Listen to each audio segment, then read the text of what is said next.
Bismillahirrahmanirrahim. Assalamualaikum warahmatullahi wabarakatuh. Alhamdulillah wassalatu wassalamu ala Rasulillah Muhammad ibn Abdullah wa ala alihi wa sahbihi wa mawalah, amma ba'd. Para hadirin ikhwatal iman, jemaah sekalian, bersyukur kita kepada Allah Subhanahu wa taala. Pada siang hari ini masih diberikan kemudahan oleh Allah beribadah, menjalankan kewajiban kita di dunia itu yaitu sholat 5 waktu, dan kita bersyukur masih diberikan kesehatan dan bisa duduk di majelis ilmu.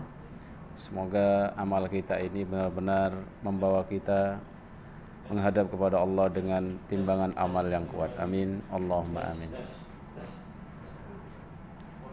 Ikhwatul iman, jemaah sekalian, setelah kita membahas sirah nabawi dalam permasalahan Bani Quraidah, maka peperangan demi peperangan yang sebelumnya pernah dihadapi oleh Nabi itu sudah terjadi, dan kedepannya mereka tidak akan mampu lagi memerangi umat Islam. Itulah pentingnya kenapa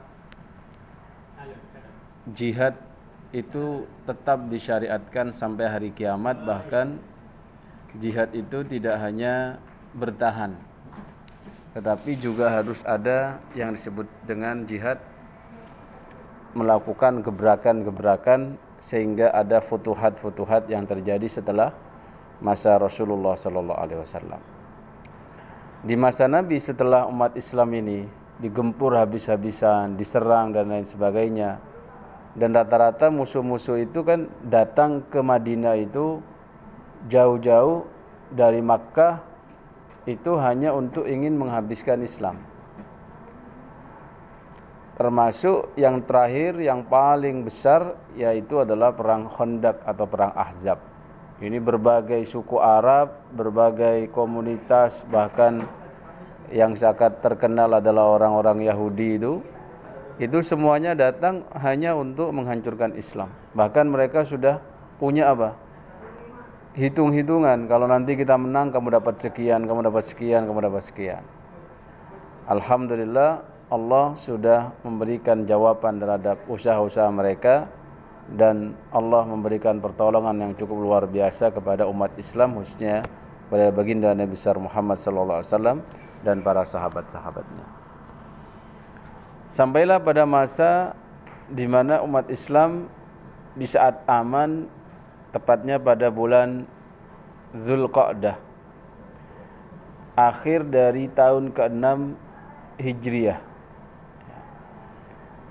Pada saat itu Nabi sallallahu alaihi wasallam, sesungguhnya Nabi sallallahu alaihi wasallam a'lana fil muslimin, mengumumkan kepada orang-orang Islam, annahu, sesungguhnya beliau mutawajjihun ila Makkah mu'tamiran, menginginkan pergi ke Makkah hanya untuk melaksanakan ibadah umrah, bukan untuk peperangan, bukan untuk jihad, tetapi hanya untuk melaksanakan jamaah umrah atau ibadah umrah, di mana sudah disyaratkan dalam Al-Quran, wa atimmul hajja wal umrata lillah, dan sempurnakan haji dan umrah itu hanya karena Allah Subhanahu wa ta'ala. Dan keutamaan umrah sangat luar biasa. Di antaranya adalah al-umratu bainal umrati, kaffaratun lima bainahuma. Kita berumrah, mungkin tahun ini berumrah, tahun depan atau 2 tahun lagi berumrah, maka itu menjadi penggugur dosa-dosa di antara keduanya. Jadi orang kaya itu memang punya keistimewaan, Pak. Di antaranya yaitu bisa melaksanakan hadis, antara umrah dan umrah yang satu adalah penggugur dosa-dosa di antara keduanya. Maksudnya di situ adalah dosa-dosa kecil. Kalau dosa-dosa besar harus dengan tubu ilallahi taubatan nasuha. Pada tahun ke-6 Hijriah, Nabi setelah mengumumkan akan pergi ke Makkah dengan niat berumrah, Maka para sahabat menyambut, fatabi'ahu jam'un kabir minal muhajirin wal ansar. Baik dari kalangan sahabat Ansar dan Muhajir menyambut niat baik Rasul ini. Bahkan yang menyambut ini sangat besar jumlahnya. Balagha adaduhum alfan wa arba'umi'ah takriban. Kurang lebihnya yang mau umroh bareng Nabi itu 1.400. Ini kalau travel umroh kaya itu, Pak. Ya, 1.400 loh. Ya. Ini Nabi bersama sahabat-sahabatnya ketika Nabi ingin menyerukan mau umroh, 1.400 orang nyaut langsung. Saya mau umroh juga bareng Nabi. Ya, apalagi bareng orang yang paling spesial di hadapan Allah Subhanahu wa taala. Wa harama sallallahu alaihi wasallam bil umrati fit tariq. Akhirnya Nabi berihram untuk melaksanakan umrah itu, ya. Dimana kalau kita sudah siap berpakaian ihram kemudian kita niat dari mikot-mikot, kalau dari Madinah sekarang menjadi mikotnya adalah Bir Ali, yaitu ada masjid di situ, nanti kita berumrah mulai dari situ, ya, berpakaian ihram, sholat 2 rakaat, kemudian kita niat Allahumma labbaika umratan, ya Allah kami datang untuk melaksanakan umrah. Karena umrah itu, Pak, arti secara bahasa adalah ziarah. Tetapi apa? Beda sama ziarah-ziarah yang lain. Ziaratul Makkah, ya, lin nusuk, berziarah kepada Masjidil Haram ke Makkah untuk melaksanakan ibadah, yaitu umrah. Itulah umrah secara syar'an, secara syariat terminologi. Akhirnya wal iman sekalian, wasaqa ma'ahul hadi liya'man an-nas min harbihi wa liya'lamu annahu innama kharaja zairal bait wa mu'azzaman lah. Nabi ini keluar bersama hewan-hewan kurban, al-hadyu, dibawa. Itu petunjuk kalau rombongan ini datang bukan untuk berperang, tapi hanya untuk berumrah, beribadah. Dan sebelum itu pun sudah banyak orang-orang, baik itu dalam keadaan yang musyrik dan lain sebagainya, ya, itu datang ke Ka'bah itu dalam rangka beribadah versi mereka. Tapi karena syariatnya salah, karena mereka ini tergelincirkan dengan pemahaman-pemahaman yang salah, misalkan contohnya harus bertawaf dengan pakaian yang dibikin oleh orang-orang Quraisy dan seterusnya, orang-orang Makkah. Dan talbiyahnya itu enggak sama dengan talbiyah yang biasa kita dengar. Labbaik Allahumma labbaik, labbaik la syarika lak labbaik, innal hamda wan ni'mata lak wal mulk la syarika lak. Itu mereka ada tambahan-tambahan yang membuat talbiyah itu tidak mentauhidkan Allah, tapi justru mensekutukan Allah. Tapi Islam, Nabi telah mengajarkan khudhu anni manasikakum. Maka Nabi membawa rombongan itu bersama hadyunya, hewan-hewan yang akan dikurbankan dalam ibadah haji. Wa arsala sallallahu alaihi wasallam wa huwa inda dzil hulaifah ainan lahu min qabilati Khuza'ah. Ketika beliau dalam perjalanan, Nabi mengutus, ketika ada di Dzil Hulaifah, Nabi mengutus seorang intel. Intel ini gunanya memata-matanya, uyun namanya, ain, mata, spion, ya, spionis. Beliau ini dari kabilah Khuza'ah, ismu Bashar bin Sufyan, namanya Bashar bin Sufyan. Untuk apa? Untuk memata-matai liya'tiyahu bi khabari ahli Makkah, agar dia ini untuk mencari tahu bagaimana kabarnya orang-orang Makkah ini. Jadi ikhwatal iman, kita tahu perjalanan rombongan besar 1.000 atau lebih dibandingkan perjalanan satu orang itu lebih cepat satu orang. Kayak kita pakai motor ngempot-ngempot sendiri, yang sana pakai rombongan, ya pasti lebih jauh. Maka ikhwatal iman jemaah sekalian, Nabi mengutus ini dalam rangka kepentingan kabar, informasi. Takutnya ada sesuatu di jalan dan itu lumrah. Wasaron Nabi hatta wasala ila Ghadir al-Ashtad. Terus Nabi dan rombongan jalan sampai Ghadir al-Ashtad. Fa'atahu al-ain alladhi kana qad arsalahu. Lalu Bashar bin Sufyan sebagai intel dari Nabi yang sudah dikirim tadi menemuinya di sana, ya, dan menghabarkan kejadian-kejadian yang ada di Makkah. Faqala lahu, maka dia berkata kepada Nabi, Quraisyan jama'at laka jumu'an wa qad jama'u lakal ahabish. Wahai Nabi, orang Quraisy ternyata berkumpul, menghimpun kekuatan, yang mana kekuatannya tidak sedikit.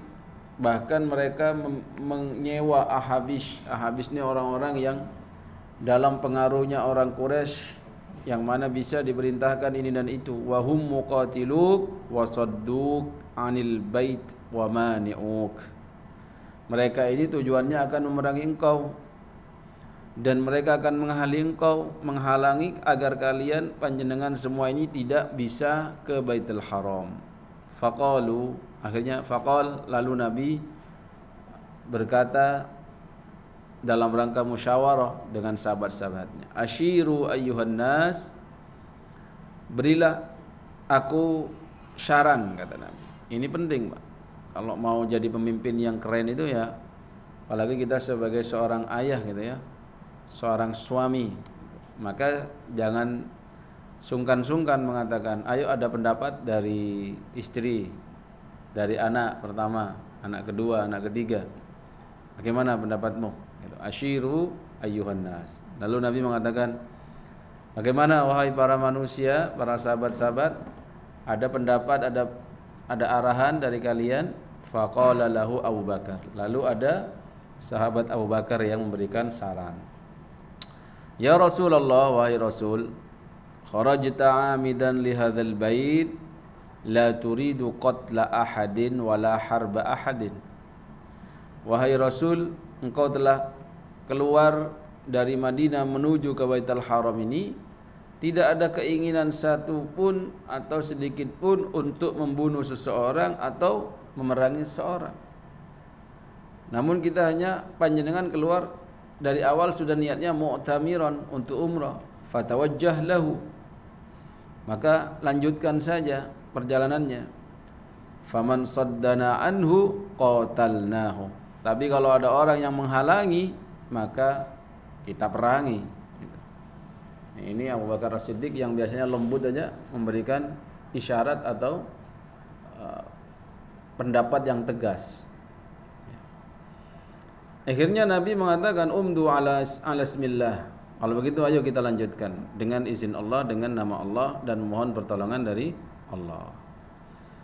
Lalu Nabi bersabda, tsumma qala man rajulun yakhruju bina ala tariqin ghairu tariqihim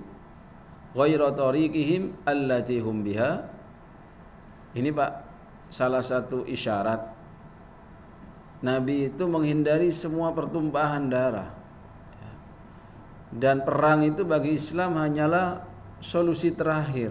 Itu pun diberikan pilihan-pilihan kalau ada peperangan. Misalkan Anda wahai orang-orang kafir berada di bawah penguasaan kita, nanti Anda bayar pajaknya. Kalau nggak mau, ya perang. Karena hukumnya sudah biasa itu. Dari zaman dulu yang kuat itu berkuasa.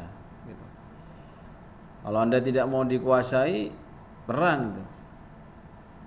Kemudian kalau mau, ya dikuasai dalam lindungan.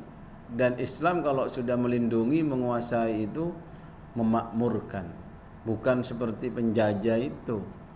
Ambil seenaknya sendiri, terus kita jadiin romusa, jadiin pekerjanya mereka, budaknya mereka. Oh enggak. Kalau Islam yang berkuasa menguasai daerah itu, memakmurkan, yang mulia tetap dalam kemuliaannya, dan yang hina itu akan dimuliakan, dan seterusnya.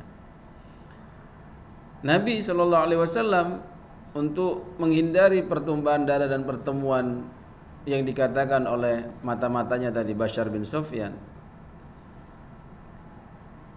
mengumumkan kepada para sahabatnya, siapa di antara kalian yang bisa memandu kami menjalani jalan-jalan yang tidak biasa dijalani oleh mereka, sehingga nanti kita itu, rombongan kita tidak bertemu dengan rombongan mereka yang akan menghalangi kita ke haram.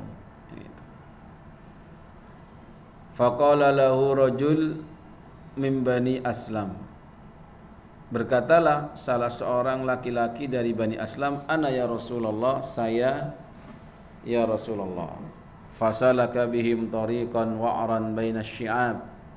Lalu dia memimpin, memandu perjalanan itu tidak melalui jalan yang biasa. Kalau jalan yang biasa kan sudah sering dilalui orang sehingga jalannya mulus, Pak. Ini untuk menghindari pertemuan dengan pasukan tadi yang ingin menghadang itu. Akhirnya naik jalan, naik turun gunung, lereng gunung yang tajam-tajam dan lain sebagainya karena enggak biasa dilewati. Wasaran Nabi sallallahu alaihi wasallam wa ashabu hatta idza kanu fi thaniyatil mirar, sampailah pada tempat namanya Thaniyatul Mirar, di mana jalan Thaniyatul Mirar itu adalah jalan di sebuah gunung ya yang dekat dengan Hudaybiyah. Sampai di situ barakat bi rahilatuh. Ternyata ontanya Nabi yang namanya Qaswa itu dia ini istilahnya itu apa? Tertunduk, duduk gitu, enggak mau jalan. Alias mogok gitu ya. Faqalan nas, lalu para orang-orang di sekitarnya itu mengatakan hil gitu ya. Itu hush gitu istilahnya itu, menghardik ya. Akhirnya enggak mau gerak itu, mogok di situ.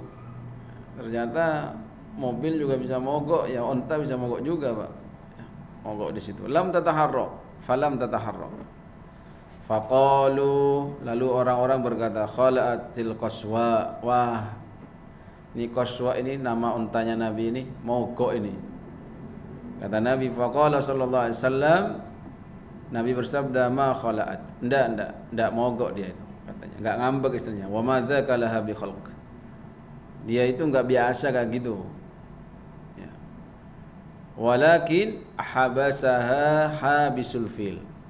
Tapi kata Nabi, itu ada campur tangannya yang dulu melarang atau menjadikan gajahnya Abraha itu tertunduk dan mogok. Berarti siapa, Pak? Allah. Jadi itulah keimanan, Pak. Kalau orang yang gak iman itu, dia tidak bisa menghadirkan Allah dalam kehidupannya. Ada bencana, dia menganggap itu adalah murni bencana dari alam. Nanti kata-katanya itu, wah, alam sudah tidak bersahabat dengan kita, gitu kata-katanya. Tapi kalau Nabi enggak, mengingatkan kepada para sahabatnya, enggak, itu tidak kebiasaannya mogok itu. Itu pasti ada sesuatu, dan dia adalah Allah Subhanahu wa taala yang membuat dia seperti itu. Ada apa itu? Padahal bentar lagi nyampe haram loh, Pak.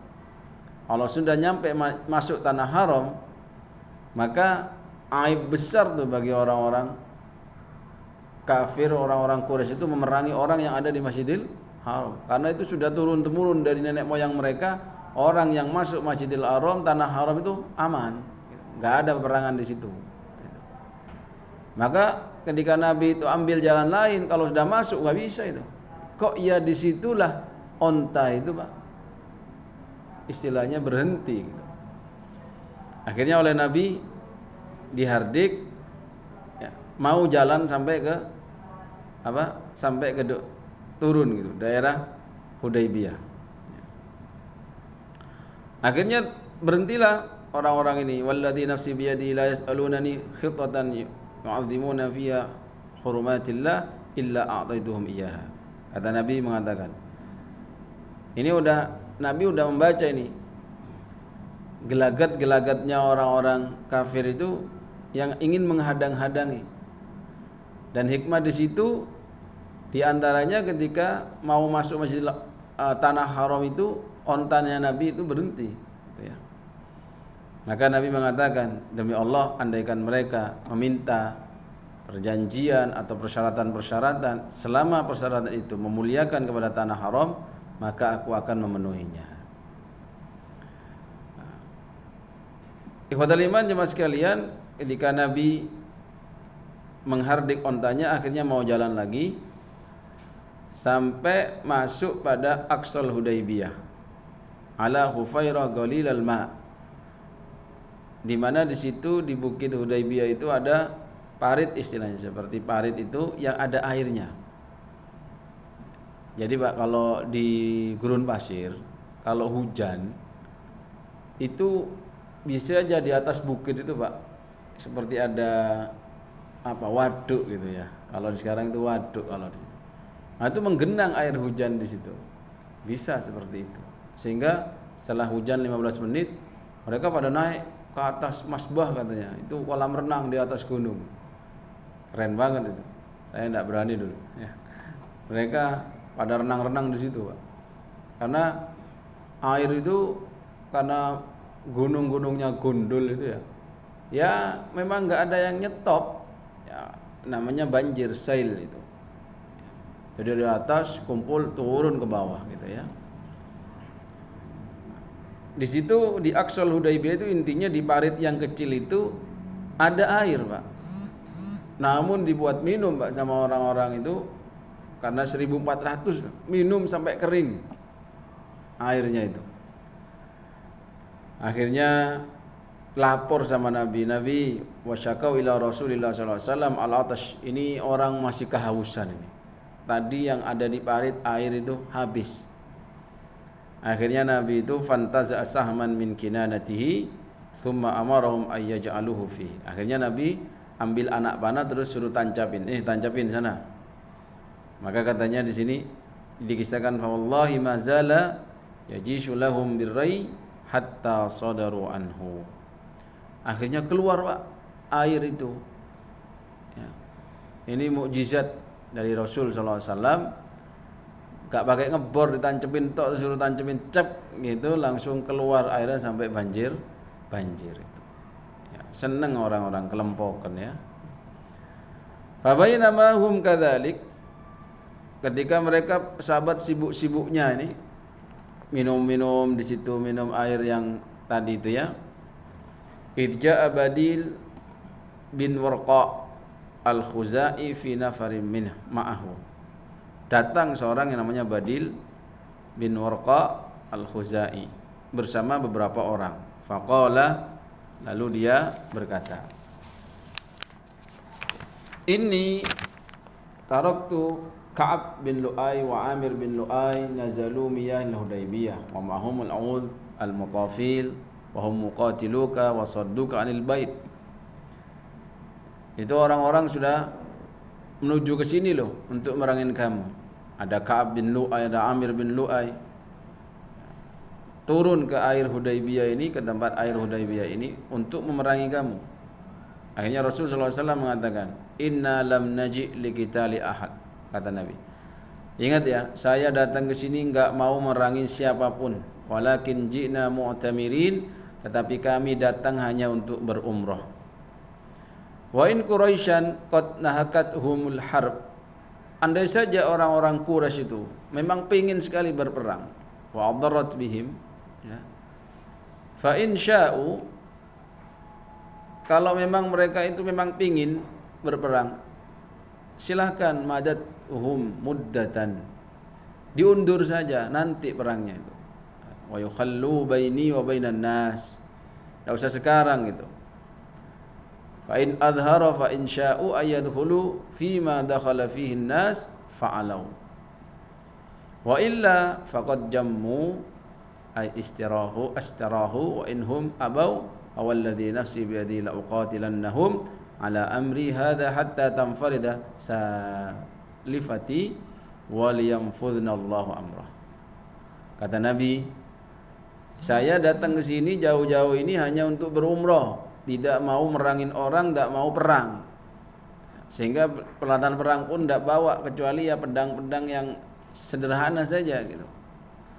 Maka kalau kalian itu memang pingin perang, silakan ditunda dulu. Karena perang bagi orang-orang Quraisy, orang-orang jahiliyah dulu itu Pak adalah suatu yang membanggakan gitu ya. Keren banget lah antara mereka. Bahkan ya dijadikan sebagai maisha, cari penghasilan karena nanti dapat rampasan perang, dapat budak-budak dan seterusnya. Maka kata Nabi, jangan dulu, ditunda dulu. Tapi kalau kalian ini bangkang, ya ngotot mau perang, ya gimana lagi katanya. Saya tidak akan mundur kata Nabi. Walaupun peralatannya sederhana, maka kami akan hadapi walaupun nanti pasukanku hanya tinggal 1 orang. Dan kami pasrahkan kepada Allah urusannya. Mau menang atau kalah urusannya Allah. Akhirnya katanya Badil, oke lah kata beliau. Kata dia ini, sa'uballighum ma taqul, aku akan sampaikan apa yang kau katakan wahai Muhammad. Fantalaqa Badil fahadatha Quraisyan bima haddatsa Quraisyan bima sami'ahu min Rasulillah sallallahu alaihi wasallam. Akhirnya dia menyampaikan hal tersebut kepada orang-orang Quraisy. Faqama Urwa bin Mas'ud setelah mendengar apa yang disampaikan oleh Badil ini, Pak. Dan ini petunjuk bahwa Nabi itu kalau sudah niatnya ibadah. Dan Islam itu menunjukkan kalau ada musuh jangan lari, tapi jangan cari-cari musuh. Tapi kalau sudah ada musuh di depannya jangan lari. Dan dosa besar tawalli yaumaz zihaf, lari dari medan peperangan. Misalkan sudah turun dalam peperangan, terus lihat musuhnya keker-keker banyak, terus ayo mulai woy. Itu dosa besar. Tidak boleh lari kecuali kepepet itu. Kalau kita lihat perjuangannya Salahuddin Al-Ayyubi, itu pernah ketika setelah mengepung Askolan, akhirnya dia ini berpencar dengan pasukan-pasukannya, kemudian diserang oleh pasukannya orang-orang kafir itu. Dia nggak mundur menghadapi itu, ya. Tapi ketika beliau terkena sudah, jadi lengannya ini terkena sabetan pedang. Dan pasukannya semakin sedikit, hanya berapa orang begitu, langsung beliau lari. Dan lari di padang pasir itu bukan pasti selamat, Pak. Banyak juga kemungkinan mati. Karena dia tidak tahu apakah lari semakin jauh kepada pemukiman penduduk atau mendekati pemukiman penduduk. Dan itu ikhwatal iman, di tengah-tengah padang pasir itu tidak mudah gitu ya. Sehingga apa? Perjuangannya yang luar biasa. Maka Islam itu diajarkan begitu. Jangan cari-cari musuh. Kalau memang ketemu musuh, nggak boleh lari. Ya. Akhirnya disampaikan oleh Badil kepada siapa? Kepada Urwah, kepada orang-orang mereka, orang Quraisy. Lalu ada seorang yang bernama Urwah bin Mas'ud menawarkan, ya'rid 'alal musyrikin ay ya'tiyan nabi sallallahu alaihi wasallam fayukallimuhu fi tafsili ma ja'ahum bihi Badil bin Warqa. Agar apa? Agar mendetailkan lagi apa yang dikatakan oleh Badil bin Warqa tadi. Faqalu lahu dunaka fadhhab. Maka orang-orang Quraisy itu menyetujui tawarannya Urwah bin Mas'ud ini. Ini menjadi juru bicaranya, ya, yang mana nantinya menemui langsung kepada Nabi, dan setelah itu ditulislah Sulh Hudaibiyah, perjanjian Hudaibiyah yang nanti ditulis oleh utusan mereka lagi. Jadi ada apa? Tabadul, ada pergantian, dalam artian bergantian gitu. Diutus lagi, baru nanti ada tulisan atau perjanjian perdamaian Hudaibiyah. Saya kira itu dulu yang bisa kita sampaikan. Nanti insya Allah kita akan lanjutkan bagaimana kondisinya Urwah ketika bersama Rasul dalam perdebatannya dan juga bersama sahabat. Insya Allah kita akan bahas pada pertemuan yang akan datang. Semoga bermanfaat. Subhanakallahumma wa bihamdika asyhadu an la ilaha illa anta nastaghfiruka wa natubu ilaik. Mohon maaf atas segala kekurangan. Wassalamualaikum warahmatullahi wabarakatuh.